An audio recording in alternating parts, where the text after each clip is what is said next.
আসসালামু আলাইকুম। প্রিয় শিক্ষার্থীবৃন্দ আমার, তোমরা সবাই কেমন আছো? আশা করছি সবাই ভালোই আছো এবং সুস্থ আছো। আমি সাউথ নোয়াপাড়া হাই স্কুলের সহকারী শিক্ষিকা আয়েশা আক্তার নিপা। আজকে তোমাদের জন্য নিয়ে এসেছি অনলাইন ক্লাস। আমার অনলাইন ক্লাসটি হবে ক্লাস 6-এর বাংলাদেশ ও বিশ্ব পরিচয় এই বিষয়টির উপর। তো শিক্ষার্থীবৃন্দ, তোমরা তোমাদের সামনে বইটি নাও। বাংলাদেশ ও বিশ্ব পরিচয় এই বইয়ে এই যে পঞ্চম অধ্যায়টি আছে বাংলাদেশের সমাজ, এই বিষয়ের উপর আজকে তোমাদের সাথে আমি আলোচনা করব। তো শিক্ষার্থীবৃন্দ, তোমরা তোমাদের বইটি তোমাদের সামনে নাও এবং দেখো আমি কি বলছি এবং কি পড়াচ্ছি। দেখো, বাংলাদেশের সমাজ। আমরা সুন্দর পৃথিবীতে বাস করি। পৃথিবী জুড়ে রয়েছে মানুষ, আরও রয়েছে নানা প্রজাতির গাছপালা, জীবজন্তু ও সামুদ্রিক প্রাণী। এসব প্রাণীর মাঝে বুদ্ধিমত্তা দিয়ে মানুষ পৃথিবীতে শ্রেষ্ঠত্ব অর্জন করছে। এই যে গাছপালা, জীবজন্তু, সামুদ্রিক প্রাণী, এসব নানা প্রজাতির রয়েছে, এইসব প্রাণীর মাঝে কি রয়েছে? বুদ্ধিমত্তা। এই বুদ্ধিমত্তা দিয়ে কিন্তু মানুষ কি পৃথিবীতে শ্রেষ্ঠত্ব অর্জন করেছে। আদিমকালে জীবজন্তুর আক্রমণ ও প্রাকৃতিক দুর্যোগ সহ নানা বিপদের সামনে মানুষ ছিল অসহায়। অস্তিত্ব রক্ষা আর জীবনযাপনের চাহিদা পূরণের জন্য তারা একে অন্যকে সহযোগিতা করার প্রয়োজন অনুভব করে। এভাবে পরস্পরের মধ্যে সম্পর্ক তৈরি করতে গিয়ে মানুষ গড়ে তুলেছে সমাজ। বাংলাদেশের সমাজ ও সভ্যতা ধারাকে বুঝতে সমাজ কি ও কিভাবে তা গড়ে উঠেছে এই অধ্যায়ের পাঠগুলোতে আমরা সে সম্পর্কে জানব।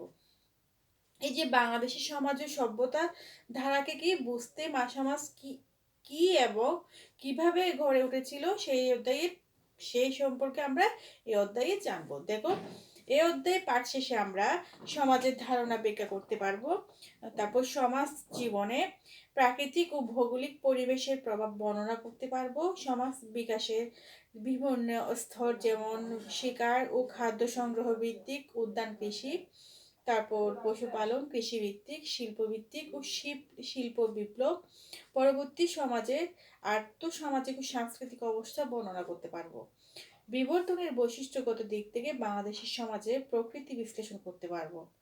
কৃষিভিত্তিক সমাজ ও আধুনিক সমাজের উৎপাদন পদ্ধতির তুলনা করতে পারবো।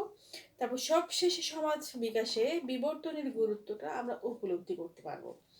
দেখো, প্রথমে যেটা আসছে কি সমাজের ধারণা। এই যে সমাজ বলতেছি, এই সমাজের কি ধারণা, এই সমাজ থেকে কিভাবে এসেছে সেটা আমরা জেনে নিব। দেখো, মানুষ একাকী বাস করতে চায় না, মানুষ কখনো একা বাস করতে পারেও না। নিরাপদে ও শান্তিতে বেঁচে থাকার জন্য সবাই মিলেমিশে দলবদ্ধভাবে বাস করে।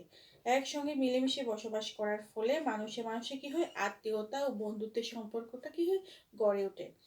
গড়ে ওঠে সাহায্য সহযোগিতা, সহানুভূতিটা ও পারস্পরিক নির্ভরতার মতো বিভিন্ন সম্পর্ক। এসবই হচ্ছে কিন্তু সামাজিক সম্পর্ক। মিলেমিশে থাকা একাতবদ্ধ মানব গোষ্ঠীকে কি করে বলা হয়? সমাজ। দেখো, মানুষ কখনোই একা বাস করতে পারে না। এটা আমরা কিন্তু আগের ক্লাস থেকে পড়ে আসছি কি মানুষ কখনো একা বাস করতে পারে না। নিরাপদ ও শান্তিতে বেঁচে থাকার জন্য কি তারা দলবদ্ধভাবে বাস করে। তো একসঙ্গে মিলেমিশে বসবাস করার ফলে কি মানুষে মানুষের আত্মীয়তা, বন্ধুত্বতা, তার সম্পর্কটা গড়ে ওঠে। তো গড়ে ওঠে কি সাহায্য সহযোগিতা, সহানুভূতি, পারস্পরিক একটা নির্ভরতার মতো নিবিড় একটা সম্পর্ক, গভীর একটা সম্পর্ক কি হয়? একে অপরের সাথে গড়ে ওঠে। তো এসবই হচ্ছে কি সামাজিক সম্পর্ক। মিলেমিশে থাকার একাতবদ্ধ মানব গোষ্ঠীকে কিন্তু বলা হয় সমাজ। তো সমাজের মধ্যে ছোট ছোট প্রতিষ্ঠান ও সংঘ থাকে, যেমন পরিবার, গোত্র, ক্লাব, সমিতি ইত্যাদি। শুধু মানুষই নয়, দেখো, পশু পাখি এবং কীট পতঙ্গের মাঝেও কিন্তু আমরা দলবদ্ধ জীবনধারা লক্ষ্য করি। যে শুধু শুধু যে মানুষ দলবদ্ধ হয়ে বসবাস করে তা না, আমরা পশু পাখি এবং কীট পতঙ্গের মধ্যে কিন্তু এই দলবদ্ধতা লক্ষ্য করে থাকি। যেমন দেখো, হাতি দল বেঁধে একসঙ্গে চলাফেরা করতে ভালোবাসে। আবার কোনো কাক বিপদে পড়লে দল বেঁধে সব কাক কি করে তাকে বাঁচাতে চলে আসে। মৌমাছিরা মৌচাক ও উই পোকা ডিপি তৈরি করে তার মাঝে কি করে সবাই বসবাস করে মিলেমিশে থাকে। তো আমরা কোনো না কোনো পরিবারে বাস করি।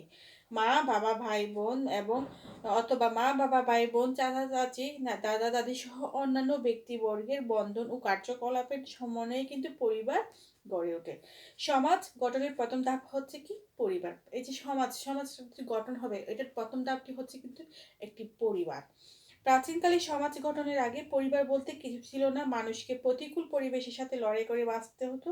তাই খাদ্য সংগ্রহ ও হিংস্র প্রাণীর আক্রমণ থেকে বাঁচার জন্য মানুষ কি করতো, দলবদ্ধভাবে বসবাস করার প্রয়োজনীয়তা অনুভব করত। তাই কি খাদ্য সংগ্রহ করার এবং হিংস্র প্রাণীর আক্রমণ থেকে কি নিজেকে রক্ষা করার জন্য কি করতো, মানুষ দলবদ্ধ হয়ে বসবাস করার প্রয়োজনীয়তা কি করতো, অনুভব করত।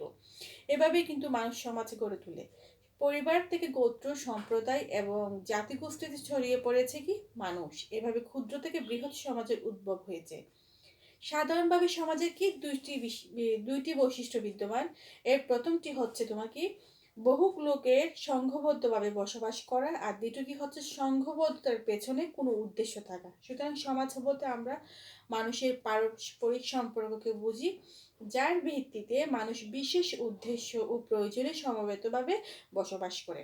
তো দেখো সমাজের দুটি বৈশিষ্ট্য বিদ্যমান। সমাজে এই যে সমাজের কি দুইটা বৈশিষ্ট্য রয়েছে। একটি হচ্ছে কি বহু লোকের সংঘবদ্ধভাবে বসবাস করা, এবং দ্বিতীয়টা হচ্ছে এই সংঘবদ্ধভাবে বসবাস করার পেছনে কোনো উদ্দেশ্য থাকা। সুতরাং আমরা সমাজ বলতে আমরা মানুষের পারস্পরিক সম্পর্ককে বুঝি, যার ভিত্তিতে মানুষ কি করে বিশেষ উদ্দেশ্য ও প্রয়োজনে সমবেতভাবে বসবাস করে।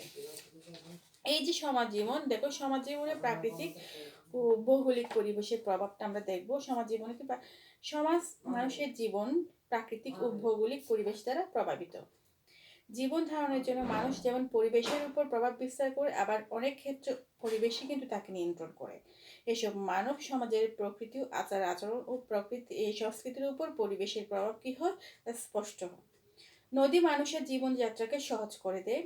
তারপর পৃথিবীর প্রধান সভ্যতাগুলো হলো নদীভিত্তিক, যেমন সিন্ধু নদীর তীরে সিন্ধু সভ্যতা, নীল নদীর তীরে মিশরীয় সভ্যতা, টাইগ্রিস ও ইউফ্রেটিস নদীর তীরে কি আছে, মেসোপটেমীয় সভ্যতা গড়ে উঠেছে। বাংলাদেশের প্রাচীন সভ্যতা গঙ্গা অববাহিকায় বিকাশ লাভ করেছে। আবার কোনো অঞ্চলের প্রাকৃতিক সম্পদের উপর সে অঞ্চলের জনগোষ্ঠীর পেশা নির্ভর করে। যেমন খনি অঞ্চলের খনি শ্রমিক ও শিল্প এলাকায় শিল্প শ্রমিক কিন্তু বাস করে। নদীমাতৃক দেশ বলে বাংলাদেশের বেশিরভাগ অঞ্চলের যানবাহন হচ্ছে নৌকা, লঞ্চ ও স্টিমার। আবার কোনো কোনো এলাকায় যানবাহন রেলগাড়ি, বাস, রিক্সা, গরুর গাড়ি ইত্যাদি। তো দেখো কুটির শিল্প বিকাশে কিন্তু ভৌগোলিক পরিবেশের প্রভাব রয়েছে। নদীবহুল এবং অনুকূল আবহাওয়ার কারণে কিন্তু ঢাকার ড্যামরা তাঁতিরা বাস করে, এবং এখানেই বিখ্যাত ঢাকাই শাড়ি কি হয়, বোনা হয়। রাজশাহীতে রেশমি শাড়ি তৈরির জন্য কি হয়, বস্ত্র শিল্প গড়ে উঠেছে, কারণ এই অঞ্চলে তুঁত গাছ জন্মে এবং তুঁত গাছে রেশম কীট বাসা বাঁধে। এই যে বস্ত্র শিল্প তৈরি হয়, এই বস্ত্র শিল্পের জন্য রেশমি শাড়ি, যে বস্ত্র শিল্পে যে রেশমি শাড়িটা তৈরি হয় সেটা হচ্ছে তুঁত গাছ থেকে। এই তুঁত গাছটা জন্মে কিন্তু কোথায়, রাজশাহীতে। কারণ তো দেখো ফরিদপুরের খেজুর গুড়, মুক্তা গাছের মন্ডা, টাঙ্গাইলের শাড়ি, সুন্দরবনের মধু, সিলেটের শীতলপাটি প্রভৃতি ওইসব এলাকা কিন্তু ভৌগোলিক পরিবেশের সাথে সম্পর্কিত। সোনারগাঁয়ের বিখ্যাত মসলিন শিল্পও এই অঞ্চলের ভৌগোলিক পরিবেশ ও কাঁচামালের সহজলভ্যতার জন্য বিকাশ লাভ করেছিল। পোশাক পরিচ্ছদ ও ঘরবাড়ির বৈশিষ্ট্য কিন্তু ভৌগোলিক পরিবেশের দ্বারা প্রভাবিত। শীত প্রধান অঞ্চলের মানুষ গরম পশমি কাপড় পরে, আর গ্রীষ্ম প্রধান দেশে কি করে, মানুষ পরে হালকা সুতির কাপড়। সেসব অঞ্চলে ঘন ঘন ভূমিকম্প, সেখানকার মানুষ ঘর বাড়ি তৈরি করতে কাঠ বেশি ব্যবহার করে। যেসব এলাকায় যোগাযোগ ব্যবস্থা উন্নত, সেখানে সহজে শিল্পায়ন ঘটে এবং নগর গড়ে ওঠে। যোগাযোগ ভালো বলে নারায়ণগঞ্জেও কি চট্টগ্রামে অনেক আগে শিল্প প্রতিষ্ঠান গড়ে উঠেছে। দেখো পোশাক পরিচ্ছদ ও ঘরবাড়ি কি বৈশিষ্ট্য কিন্তু ভৌগোলিক পরিবেশের উপর অনেকটা প্রভাব ফেলে। যেমন শীত প্রধান দেশে কি হয়, ভারী কাপড় চোপড় পরা হয়, এবং গ্রীষ্ম প্রধান এলাকার মানুষ কি করে, হালকা সুতির কাপড় পরে। তো যেসব অঞ্চলে ঘন ঘন ভূমিকম্প হয়, সেখানকার মানুষ ঘর বাড়ি তৈরি করতেও কিন্তু কাঠ বেশি ব্যবহার করে। যেসব এলাকায় যোগাযোগ ব্যবস্থা উন্নত, সেখানে সহজে শিল্পায়ন ঘটে এবং নগর গড়ে ওঠে।